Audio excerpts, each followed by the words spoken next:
Hello hello hello hello check. মায়া মায়া হচ্ছে এক আজব জিনিস, জানেন তো? না জানলে জেনে নেন আজকে। মায়া কখন যে কোন জিনিসটার উপরে আসবে বা কার উপরে আসবে এটা বলা টাফ, অ্যান্ড কেউ আমরা আগে থেকে জানি না। অনেকের অনেক সময় পেটস মানে পোষা পশু পাখির উপর মায়া চলে আসে, অনেকের অনেক সময় অন্য কোনো মানুষের উপর মায়া চলে আসে। আত্মীয় স্বজন, ভাই বোন, মা বাবা, সন্তান সন্ততি, এগুলোর প্রতি তো মায়া থাকবেই। অনেক সময় বাইরের মানুষের উপর, অনেক সময় যন্ত্রের প্রতি মায়া চলে আসে। সেটা ফোন হইতে পারে, গাড়ি হইতে পারে, বাইক হইতে পারে, বা অন্য যে কোনো কিছু। ঘরের ফ্রিজের উপরেও মায়া চলে আসতে পারে। দেখবেন অনেকে ফ্রিজ অনেক যত্ন করে, ওরকম। তো মায়া কখন কিসের উপরে আসবে এটা বলা মুশকিল। ভালোবাসা আর মায়া, এই ভালোবাসা আর মায়া দুইটা খুব সম্পর্কিত, সম্পৃক্ত একটা জিনিস।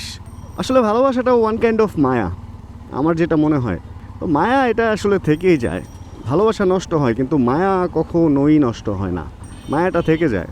ভালোবাসা ঘৃণায় রূপান্তরিত হয় কিন্তু যে মায়াটা থাকে ওই মায়াটা আজীবনই থাকে। দেখবেন যে খুব ঘৃণার একটা মানুষ সম্পর্কেও মানুষ যখন বলে তখন ওই মায়ার ব্যাপারটাই বলে, ওটাই হয়তো ভালোবাসা। তো আসলে পৃথিবীতে মায়া ভালোবাসা এই জিনিসটা শুধুমাত্র একটা মানুষ একজনকে যদি করে তাহলেই সে সাকসেস, আর সেই জনটা হচ্ছে নিজে। কারণ আপনি যদি আপনাকে মায়া করেন তাহলে আপনি আপনাকে ভালো রাখবেন, আর আপনি যদি আপনাকে মায়া না করেন, অন্য কাউকে মায়া করে ফেলেন, তাহলে আপনি নিজেকে নষ্ট করে ফেলবেন। আর যখন নিজেকে নষ্ট করবেন, আপনার মধ্যে যদি আপনাকেই খুঁজে না পাওয়া যায়, তাহলে অন্য কাউকে কিভাবে আপনি ভালো রাখবেন? আর কেউ যদি আপনার মধ্যে আপনার যে ব্যাপারগুলা, আপনার যে বিশেষত্বগুলা, ওগুলাই খুঁজে না পায়, তাহলে কেউ আপনার উপরে ভরসাটাই বা কীভাবে করবে? এজন্য আমার যেটা মনে হয়, আসলে প্রতিটা মুহূর্তে নিজেকে নিজের মায়া করা উচিত। এবং নিজেকে যখন মায়া করবেন তখন নিজের জীবনের প্রয়োজনে যাকে আপনার প্রয়োজন তাকেও আপনি অনেক বেশি মায়া করবেন, কারণ সে তখন আপনার জীবনের একটা অংশ। সেটা মানুষ হোক, পশু পাখি হোক, অথবা কোনো যন্ত্র হোক, যে কোনো জিনিস। এজন্য আমি বলবো, মায়া আসলে যদি করার হয়, ভালো যদি বাসতেই হয়, তাহলে সবচেয়ে আগে প্রায়োরিটি হচ্ছে নিজেকে নিজে ভালোবাসুন, নিজেকে নিজে সুস্থ রাখুন। এরকম অনেক সম্পর্ক দেখবেন, একটা সেই হিপ হপ টাইপের ছেলে এমন একজনের প্রেমে পড়ছে, প্রেমে পড়ে নিজেকে হারায় ফেলছে। এখন যার প্রেমে পড়ছে সে যদি আপনাকেই আপনার মধ্যে না পায়, কারণ আপনি তো আপনাকেই হারায় ফেলছেন, তাহলে সে মানে কি দেখে আপনার কাছে থাকবে? সেও আপনাকে হারায়, আপনিও তাকে হারান, আপনি নিজেকেও হারান, তাকেও হারান। আর যদি আপনি আপনাকেই মায়া করতেন, আপনাকেই ভালোবাসতেন, কে আসলো কে গেল ওগুলা নিয়ে আপনার অতটা সমস্যা হইতো না। কারণ অনেক সময় দেখেন না, আমরা কাউকে যদি ভালোবাসি তো এর আশপাশে অনেকেই তো আসে যায়, তাই না? ওগুলা কি আমাদের গায়ে লাগে? ঠিক ওরকম যদি নিজেকে নিজে ভালোবাসেন, তাহলে অন্য কে কী করতেছে এগুলা মনে হয় না খুব একটা ভ্যালু ক্রিয়েট করতে পারবে আপনার লাইফে। তাই আমি যেটা বলবো, ভালো যদি বাসতেই হয় তাহলে নিজেকে ভালোবাসুন, মায়া যদি করতেই হয় নিজেকে মায়া করুন। দেখবেন আপনার দুনিয়া সুন্দর। আপনার দুনিয়া সুন্দর মানে আনুষাঙ্গিক আপনার আশপাশে আর যারা আছে তারাও সুন্দর একটা মানুষ পাবে, সুন্দর একটা জীবন পাবে। এ হলো অবস্থা। ওরে এখানে দেখি ভিড়ভাড়টা। জিমে আসছিলাম, দেখছেন হাত মুখ ধুয়ে কি সুন্দর পরিপাটি হয়ে বেরোতেছি। জিম ভাই এক আজব জিনিস, এইখানে যে কত রকমের কত মানুষ, মানে সবাই ফিটনেস ফ্রিক, বাট মানে কিরকম যেন পাগল পাগল লাগে। কেউ দৌড়াইতেছে, কেউ সাইকেল চালাইতেছে, কেউ মানে উপর হয়ে মনে হইতেছে যে বিছানায় অন্য কিছু করতেছে, কেউ চিত হয়ে কিছু করতেছে, কেউ কাত হয়ে, তো কেউ উল্টা হয়ে, তো কেউ সোজা। ভাই আজব জিনিস, আমরাও এগুলাই করি। এই ভাই পিছনে যেতে হতো এগুলা কইরা দেন সামনে হলো আমরা পার্কিং পাই না, এই জন্য আন্ডারগ্রাউন্ডে পার্কিং করছি। সুবিধা আছে, ঝড় বৃষ্টির দিনে আন্ডারগ্রাউন্ডে পার্কিং করলে যেটা সুবিধা সেটা হলো ঝড় আসুক বৃষ্টি আসুক বাইক ময়লা হওয়ার চান্সটা থাকে না। আবার যেদিন বাইক বেশি ময়লা থাকে ওই দিন কী করি, বাইরেই রাখি, বৃষ্টি আসলে ধুয়ে যায়। এটা একটা প্লাস পয়েন্ট, মানে ভালো জিনিস। আর একটা জিনিস 3-4 দিন আগে রাইখে গেছিলাম, আমি যে খাবারটা খাই ওইটার ফয়েলটা, আমি কেউ এটা এখনও পর্যন্ত নেয় নাই। আরে দেখছেন ভাই, লোকজন অনেক ভালো, এটা নেয় নাই এখনো পর্যন্ত। যাক, আমার কাছেই থাক, কি আর করার, আমার জিনিস আমার কাছেই থাক। চলেন বাইক বের করি, বাকি জিনিস বাকি ঘটনা আবার একটু পরে। সাইকেল দিয়ে আমার বাইকটা আটকে রাখছে কে যেন, সাইকেল আমার বাইক। জিমের কাজটা শেষ করে দেন আবার বাইক শোরুমে চলে আসছি, বাইক ফেরিতে আসছি মূলত। এখানে হেলমেট রেখে দেন গেছিলাম হচ্ছে জিমে। এখন কথা হচ্ছে বর্তমান যে আবহাওয়া, মাঝে মধ্যে বৃষ্টি হইতেছে, মাঝে মধ্যে আবার প্রচণ্ড পরিমাণ গরম পড়তেছে। বৃষ্টির পরেও আবহাওয়া যখন ক্লিন হয়ে যায় তখন রোদের যে কিরণ, ইউভি পুরা সেইভাবে নিচের দিকে মানে স্কিনের মধ্যে হামলা করে। এই জন্য চেষ্টা করবেন একটু ছায়া ছায়া থাকতে এবং চেষ্টা করবেন ভর দুপুরে একদম রোদের নিচে বেশিক্ষণ না থাকার জন্য। আর যদি বেশি ডিহাইড্রেট বা এরকম কিছু মনে হয়, অতিরিক্ত ঘাম যদি বের হয়, তাহলে দিনে একটা স্যালাইন খেয়ে ফেলেন।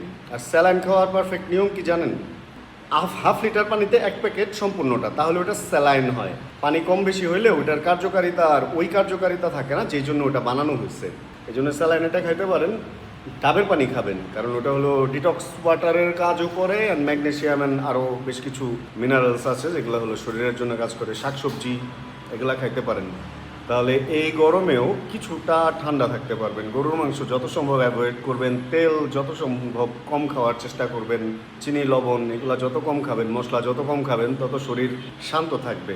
আর ওই যে ওইগুলা শীতের দিনে ঠিক আছে, মানে যেগুলো হচ্ছে একটু হেভি বা একটু স্ট্রং ফুড, গরমের দিনে একটু লাইট, একটু তরল বেশি যদি খাইতে পারেন, তাহলে শান্তিতে থাকবেন আর কি।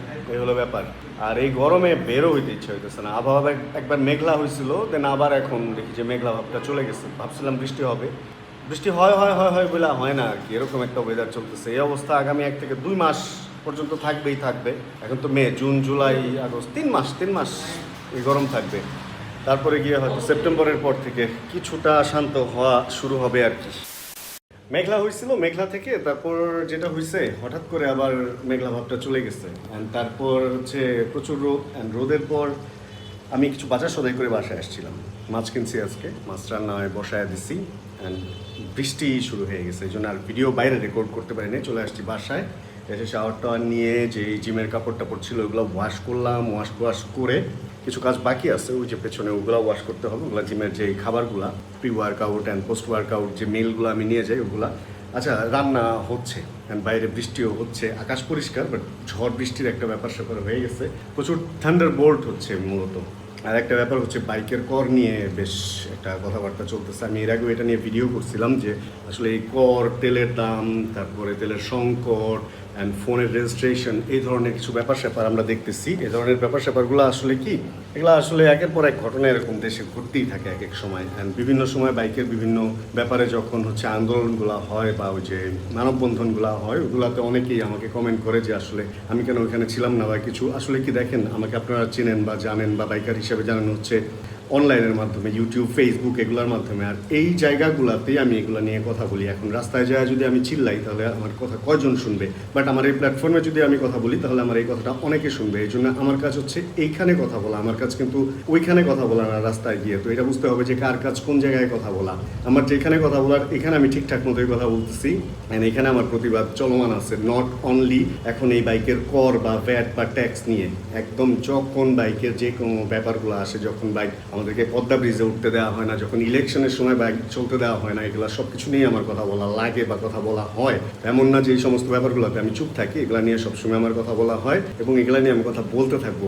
আর আরেকটা ব্যাপার হচ্ছে বাইকের ভালো মন্দ দিক অন্যান্য যে ব্যাপারগুলো আছে এইগুলো নিয়েও অলওয়েজ কথা আমি বলি এবং বলতে থাকবো, কারণ এটা আমার কাজ। অ্যান্ড এই প্ল্যাটফর্মের মাধ্যমে, এই প্ল্যাটফর্মটার মাধ্যমে আপনাদের সাথে হচ্ছে আমার সম্পর্কটা। তো এই সম্পর্কটা স্ট্রং রাখার জন্য এই প্ল্যাটফর্মে আমার কথা বলা রাখবে, রাস্তায় গিয়ে না। ওইটা আমার কাজ না। বুঝতে হবে যে কে কোন জায়গায় কোন কাজটা করতেছে।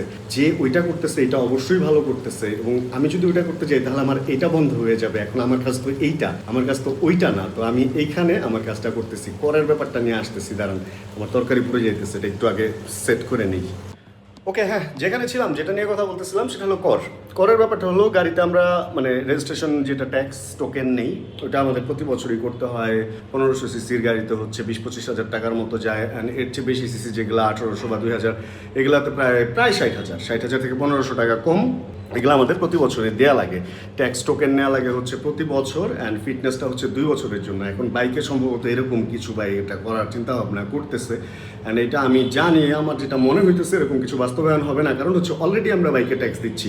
আমরা বাইকে ট্যাক্স টোকেন নিচ্ছি না, 2 বছরের করলে প্রতি 2 বছর পর এটা আমাদের রিনিউ করতে হইতেছে। অ্যান্ড যদি 10 বছরের করি তাহলে এটা একবারে শেষ হয়ে যেতেছে। এখন বাইক একটা ছোটো বা যানবাহন, এটা হলো 10 বছরের জন্যই ট্যাক্স দেওয়া লাগে। একবারে দিয়ে দিলে একবারেই শেষ রেজিস্ট্রেশনের সাথে।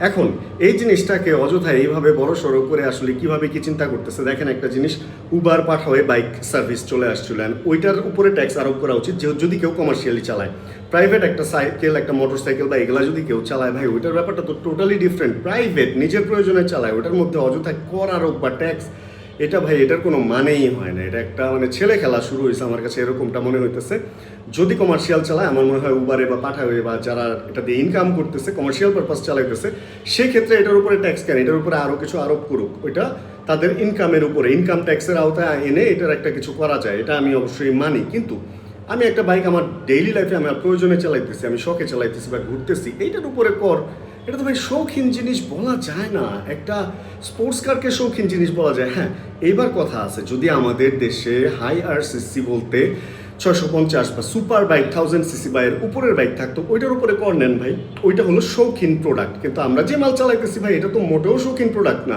150 সিসির একটা বাইক আমাদের ডেইলি লাইফে আমরা চালাইতেছি বাসে যারা উঠতে কষ্ট হয় তারা হুরা আছে তারা আমরা বাইক চালাইতেছি দৈনন্দিন কাজের প্রয়োজনে দৈনন্দিন কাজের জিনিসটাকে ট্যাক্সের আয়তায় এনে ভাই মানুষের জীবনটাকে আর কত কঠিন করবেন আপনারা মানুষের জীবনটাকে মনে হয় না আর এত কঠিন করার দরকার আছে একটু সহজ করা উচিত না আসলে সব কিছু একটু সহজ হলে মনে হয় ভালো হয় এমনিই তো অনেক কঠিন আমাদের জীবন মানে চালের দাম থেকে শুরু করে সব কিছু যেভাবে এগুলোর উপরে প্রত্যেকটা বাজেটে দাম বাড়তেছে সামনে বাইকের দাম বাজেটে কী হয় এই জুন জুলাই আল্লাহ জানে তো এরপরে যদি আবার বাৎসরিক চোখর ধরা দেওয়া হয় ভাই এটা একটা মানে মরার উপরে খালার খানা কি বলে ওই একটা অবস্থা হবে তো এটা মোটেও উচিত না আমি এটার তীব্র নিন্দা এবং প্রতিবাদ জানাই আমার প্ল্যাটফর্ম থেকে আর আশা রাখি আপনারা এটার সাথে একমত অবশ্যই কমেন্ট করে জানাবেন আপনার মতটা কি বা আপনাদের মতটা কি আমি শুরুতে যেটা নিয়ে কথা বলতেছিলাম অবশ্যই নিজেকে ভালোবাসবেন নিজের জায়গা থেকে নিজেকে ঠিক রাখবেন তাহলে আপনার দুনিয়াটা সুন্দর তাহলে আজকের ভিডিও আমরা এই কথা দিয়ে এখানে শেষ করি বাইরে বৃষ্টি আজকে আর বের হওয়া হবে না যদি আজকের এই ভিডিওতে কোনো কিছু ভালো লাগে ছোটো করে একটা লাইক দিয়ে দিন চ্যানেলে যদি নতুন হন প্লিজ সাবস্ক্রাইব করে আমাদের ফ্যামিলি মেম্বার হয়েছেন জানাবেন কে কোন জায়গা থেকে ভিডিও দেখছেন আমি যতক্ষণ পরবর্তী ভিডিও নেবার আমি না আসতেছি ততক্ষণ ইনশাআল্লাহ আমরা থাকবো আমরা থাকবো সুস্থ এবং করতে থাকবো চিল ইনশাআল্লাহ গরমে ঘেমে গেছি chill bro Check the mic and make sure it sound right, boys.